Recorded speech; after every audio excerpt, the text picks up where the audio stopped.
I don't even have a funny one-liner to open up this video because it is just all sorts of fucked. Hello ladies, men, and non-binary friends, welcome back. If you've kept up with my community posts recently, you know that I'm recovering from food poisoning. It's my own fault for eating pasta salad. I actually had a different video planned for this week, but the situation with ImAllexx and Alice Hez had me feeling so disgusted and angry I just needed to talk about it. For those of you who don't know, ImAllexx is a commentary channel that covers online drama, and in his free time, apparently, he is a domestic abuser. Trigger warning, there will be clips showing emotional abuse and domestic abuse, so if that is triggering for you, this may not be the video for you to watch. When I show any clips or DMs consisting of this abuse, I will have this on screen, so you can skip through those parts if you don't want to watch those specifically, but I recommend that if this topic is triggering for you, you just don't watch this video. No worries, I will see you in the next one. Alex's ex-girlfriend, Alice, it's a little bit annoying, their names are so similar, but I will try to distinctly separate them as much as I can. Alex's ex-girlfriend, Alice, came on Twitter sharing an 82-page document of DMs and text messages exchanged during and after their relationship, as well as multiple videos and audio clips showing evidence of Alex's abuse during their relationship. Alice posted a link to a Google Drive containing all these documents, videos, and audios on Twitter saying, "Here's my statement on the situation I've been scared to speak out on. It's best it was made public how horrible this person with a platform is. I'd hate to see another woman go through this. Please read the statement before continuing." The statement inside gives a little background on Alice and Alex's relationship and provides a trigger warning. Trigger warning: mentions of sexual assault, suicide, depression, and assault. This is a sensitive subject for me as I've struggled to figure out how to put it into words. I've been threatened by Alex not to come out with anything at all and to keep quiet, or he will create a contradicting story to discredit my own, but I'm not scared anymore. No matter what is said in response to the statement, I know I've said my piece and can move on with my life. I made this document as a compilation of my experiences whilst being with Alex and have put screenshots on these accounts under the corresponding paragraphs. This will be a long one as I want to start from the beginning so you can understand the full story and heavy burden that has been on me. We had known each other for years before we interacted, and we were seeing each other for a few months before anything was official. We officially started dating on March 17th, 2023, giving each other 100% of our attention, time, and effort with no arguments. After that, time passed and small things became huge issues, which were over Discord at first. Alex felt because I am home all day and work from home that I would be able to call 24/7 and completely shut out any other social interactions I have with my friends. To avoid that, I've invited him into my groups and stopped working as much. These small arguments worsened to the point where he would turn on his camera and start shouting at me on call. He's gone as far to tell me to self-harm at this point after I told him about my history prior. This would be accompanied with multiple horrible messages calling me a whore, a bitch, and slimy. He would also tell me I caused arguments as an excuse for me to leave him, saying, "I don't know how I ended up with someone like you." These videos are hard to watch, but we're going to watch them together because it's important to see that people like this actually exist, and you need to be wary of them. I applaud Alice for her bravery and for standing up to him in some of these videos and messages. I'm glad she came forward with this. Sorry first. So I'm a fucking whore mouth bitch retard cunt. Is it generally because you're just fucking brain dead? Yeah, I'm very brain dead, yeah. Is that why you decided to go on the fucking offensive instead of the Didn't go on the maybe? offensive. Okay. I don't know what to call what you did. It was weird. It's always weird. You always take the fucking weird route. Just do the normal route, which is just do the normal route, but a normal girlfriend You're would do. acting Go, like I this didn't, is I didn't all mean just it. me, and that's something you really need to fucking fix. I'm gonna fucking bash your fucking head against the wall with a brick if you don't shut the fuck up. Because this one, genuinely, this one, you fucked this, royally fucked this. That was the first video that I saw, and I was like, no words. No, literally no words. It's so frustrating to me too because like there's always going to be someone that's going to defend him. There's always going to be someone that's going to think that that behavior is okay or could be justified, either because they hate women or because they are also perpetrators of abuse. It makes me want to fucking rip out my own eyes. So yeah, obviously that behavior, not okay in any circumstance, and that level of aggression, very triggering for a lot of people. For me, it puts me so much on the defensive. Thing about you, and this is the thing, and this is why I fucking go round and round in circles. I join call, and when I'm getting, you're talking to me, going, this is the thing, even though now, when it's too fucking late, you admit that you did everything fucking wrong. But when it actually matters, when you should lay down like a good fucking dog, you don't fucking do it. You fight for some reason. I don't know why you fight, because you're losing, because you end up admitting that you fucked it all up anyway. So it's just fucking weird. And I know that you're going to end up admitting that you fucked it all up, which is why it's If anyone ever talked to a person that I loved like that, I'd have to be in prison. Sorry. I would literally have to be in prison. Oh my God. Just like, ugh. Like massive issues there. I'm And you aware. think you can just fucking ignore them because like, well, what's the worst that can happen? I don't know. Your boyfriend's a fucking famous internet celebrity and doesn't trust these people because he has to keep his circle small. Because you might not have anything to fucking lose, because your life might be down the fucking drain, but I still have quite a lot that I would like to fucking give. You're making it incredibly fucking hard for me. Just like Lewis did. Yeah.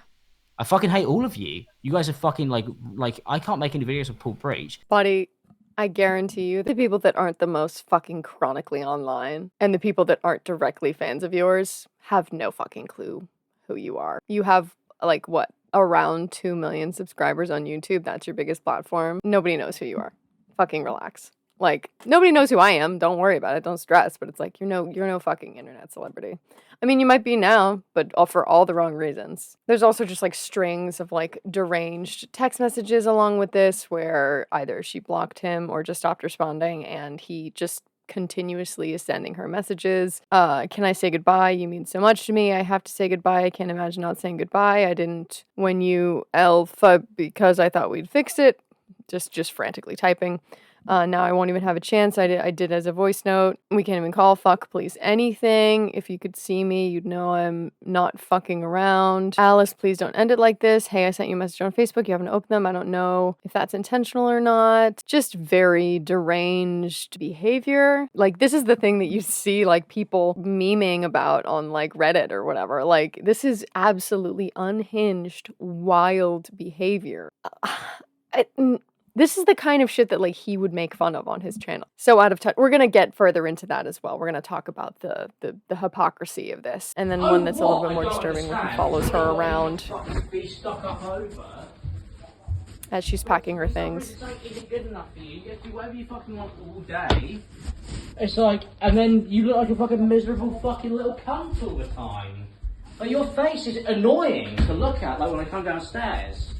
Like, I'm actually fed up of looking at you, which is why I sleep downstairs, because I don't want to have to go upstairs and, oh, you're taking all the covers. It's like, fucking woman, just like, fucking ask me to buy another one, or stop fucking complaining. Like, nothing, the thing is, it annoys me, is nothing needs to be an argument, because everything is fixable. Buy a new duvet, I sleep downstairs. But no, you've always got to act like none of this stuff, because you don't actually try and fix any of your fucking problems. Like, it's infuriating at this point. Like earlier, just verbally berating her, saying all the things that's wrong with her. Fine. You don't clean up after yourself. Nigga, neither do you. So, leave it. It's fine. Don't worry about it. Oh, I didn't realize he just said the N-word there. I didn't go around fucking complaining about everything that you don't clean up after. Why? Because you don't talk about it in your fucking little small brain.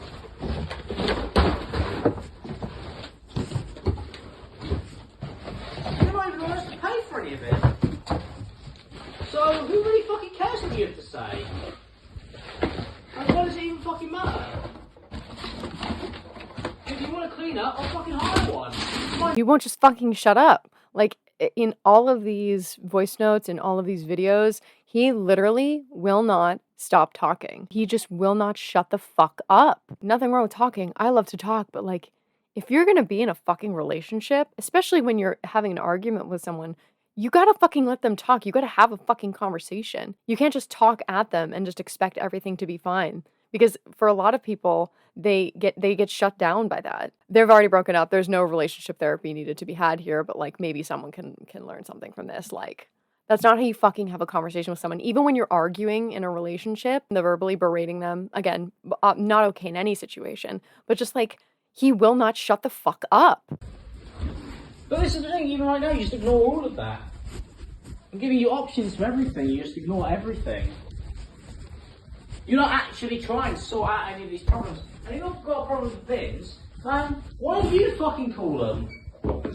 Why does it have to be me? You can fucking call people, you can get it sorted, you can take them out if you want to. But no, because Alice doesn't actually fucking do anything. Alright, 154, I'm gonna do it at 2 times speed. I'm trying to fucking right now, I'm spending 3 hours fucking every single day trying to figure out where fucking 75,000 fucking pounds has gone. And whether I'm ever gonna get it. And then any of my future YouTube revenue. Which the company's holding my channel fucking hostage. So yeah, sorry I forget about to fucking clean the sign sometimes. I got bigger fish to fry. And I still have the post. Go away. You just don't think about it either. Go away. Such a fucking woman. Go away. So are you. Ironically. So are you.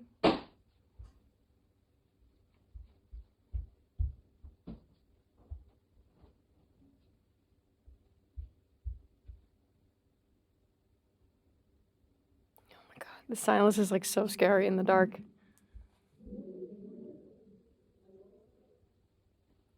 I tried to stop this like 7 times. Then you could have stopped. It was you. It was all you. I tried to stop Go it. away. I did try to Go stop away. it. Go away. Just go away.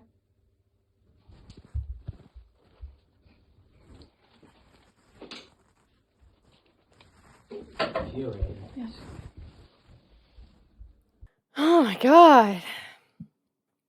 And then this is the last of the video audio clips. This is basically like a voice note after she broke up with him where he's saying that it's all his fault. This is also 24 minutes, so I'm not going to listen to all of this. He does kind of just keep saying the same shit over and over again, but we're just going to listen to a snippet and you'll get the gist. Sorry, my phone cut off. It wasn't acceptable behaviour, like in any way, shape or form.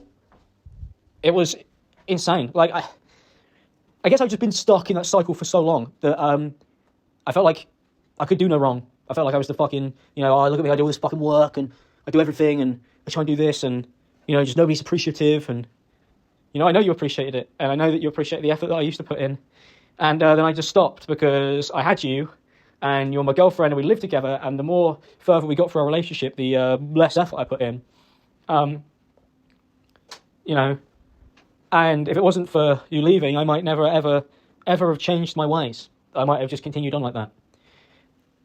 At the end of the day, the only thing that's important is that I didn't listen to you. You were right. It's not your fault. You didn't do anything wrong. I was impossible to work with. I didn't make it easy. I constantly thought inwards about myself and not about you and what was going on. I didn't make any attempts to change. I didn't make any attempts to fix my life. I made excuses.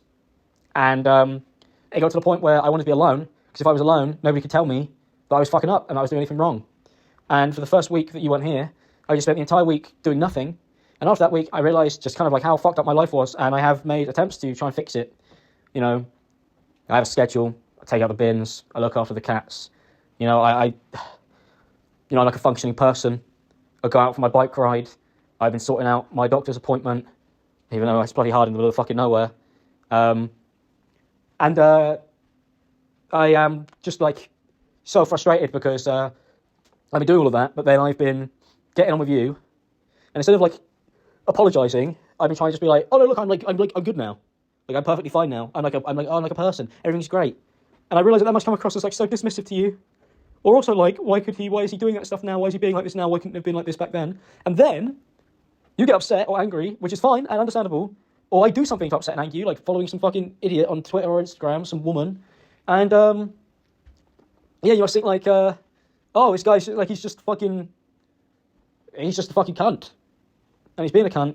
And he's not stopping being a cunt. And he's not going to apologise for what I did. And he's not going to try and make it work with me. He just kind of wants me to be here. He doesn't want to lose me.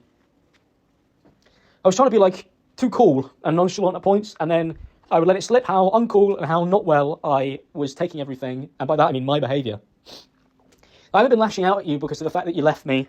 I've been lashing out at you because of the fact that I didn't fix my stuff.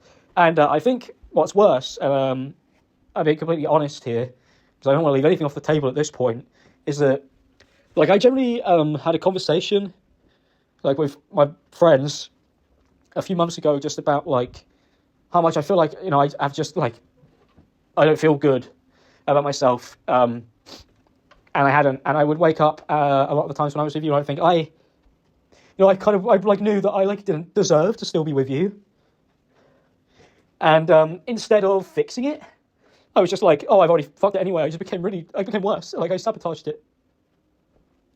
And it was intentional, because I knew that I was being shitty, and I just thought, oh, it's already too late. And it's really fucking piss poor. Obviously, it wasn't as clean cut as that. A lot of this stuff has been really complicated to work out, because I blow hot and cold. You've seen me. I'm apologising 1 minute, shouting the next.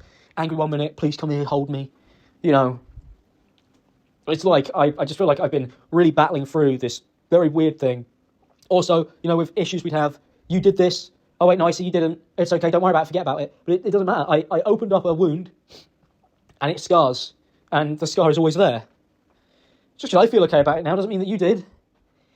And when I used to say stuff about, like, why can't we just move on? It's because I felt like I felt like I was comfortable.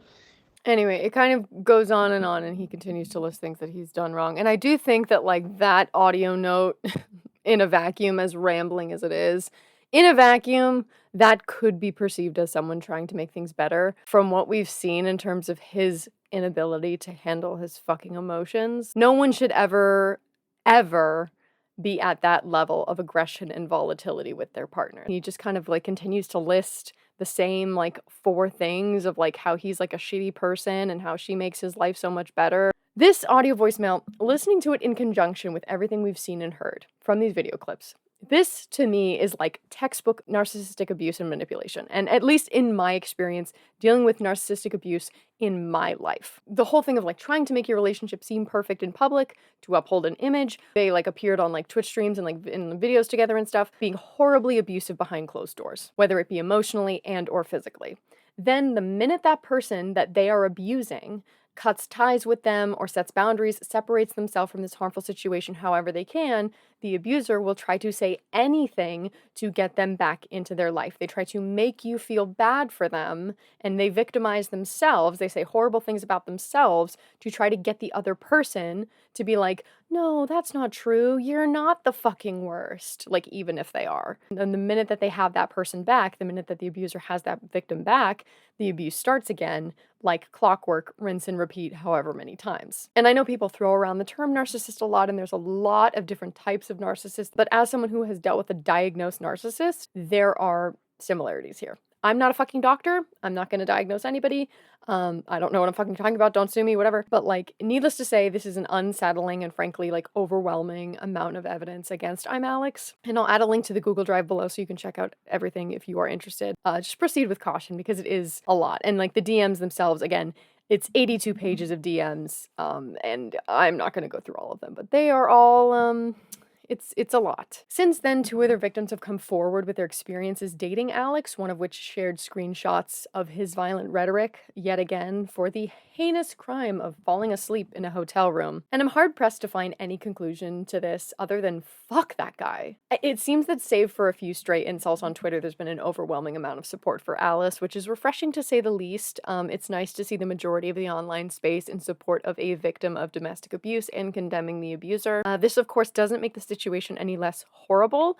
I'm glad that Alice got out of that relationship and is no longer living with ImAllexx. Hopefully she has the support system she needs to go on healing. As for Alex, oh my god, my guy, get some fucking help. I know that the, like, Gen Z joke for anyone who's, like, struggling with any amount of empathy is like, oh, go to therapy. But, like, please, dude, like, really, actually, you should not be interacting with other humans until you learn what fucking empathy is. Like, the disconnect from your own humanity is, like, wild. It's disgusting. If anyone is interested in hearing about this topic from the point of view of another survivor of domestic abuse, I really recommend you watch Rachel Oates' video. It will also be linked in the description. It will also be in the upper right here. I will not be providing that commentary because that has not been my experience, and I don't want to speak over survivors. I will be talking about the hypocrisy of ImAllexx because the irony of ImAllexx being a commentary YouTuber focused on calling out bad behavior of online creators, only to be a pretty bad person himself, the irony is not lost on me. And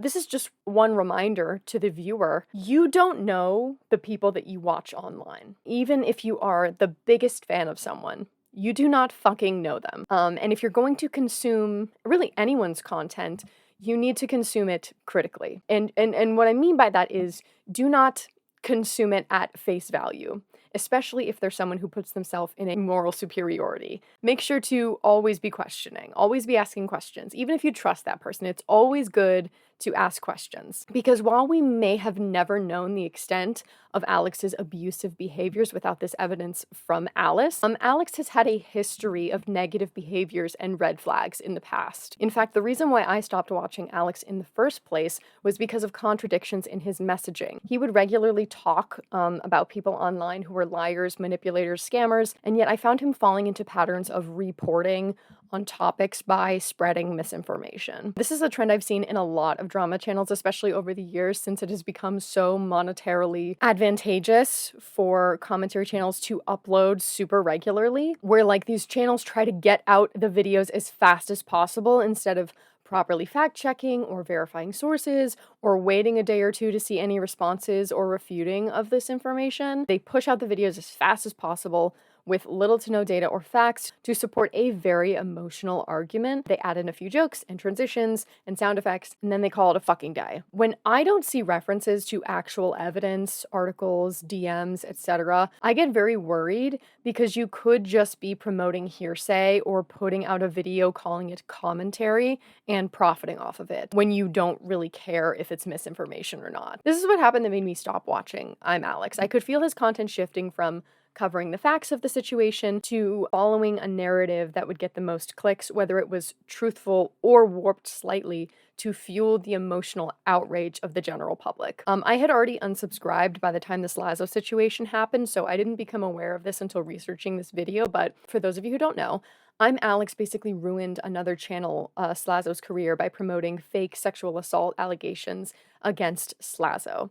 Slazo even provided proof via DMs between him and his ex-girlfriend throughout their relationship, confirming that the alleged dates of the essay was actually consensual and confirmed in their DMs. For more information on the situation, because it is so very messy, I have a few videos linked below. Allexx did not apologize for spreading misinformation. He made a response. This was framed as him like clearing the air, but he essentially just doubled down on everything he had said previously. It wasn't a good response, and Allexx did not look into this situation carefully enough to be talking about it in the first place, and then not having the decency to correct himself when people told him he was wrong, even if it was at the expense of another person's career. Then there was the time he almost irreparably damaged this talent agent's career with completely false information. This one also has a bit of background, so stay with me. Fame MMA was an influencer MMA event that flopped horrendously, and there were rumors that they failed to pay influencers involved.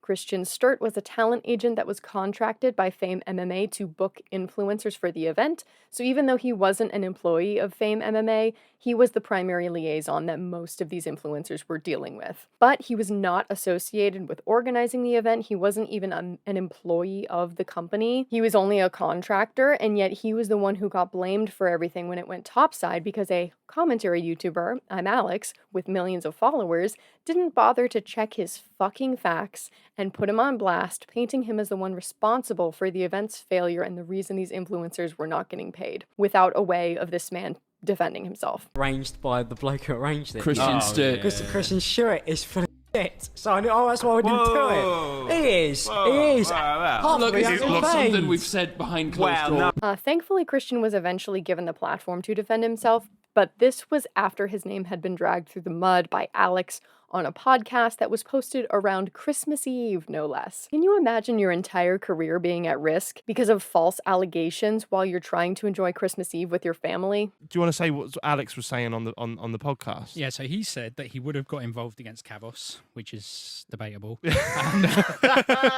wouldn't have. He wouldn't have got Allexx, you wouldn't have. And that he didn't want to get involved because of the guy running the event. And then Will says, and you can tell I've watched this clip about 4,000 times, Will says Christian Sturt.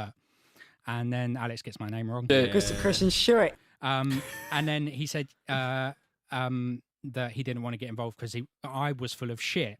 Now, that podcast is going out to several 100,000 people on Christmas Day. I start getting messages from people saying, you're a fraud, you need to quit the industry, get out. On Christmas Day? On Christmas Day. At Christmas night when everyone's asleep and I'm sitting in the corner watching the podcast lonely because I love the podcast and I watched the podcast and I was like, shit. But then Will said it's nothing that we haven't spoken about behind closed doors, which is a comment that I would still love him to justify because I'm fully aware, having worked with a number of creators who I've become friends with, I would have classed us as friends. Yeah.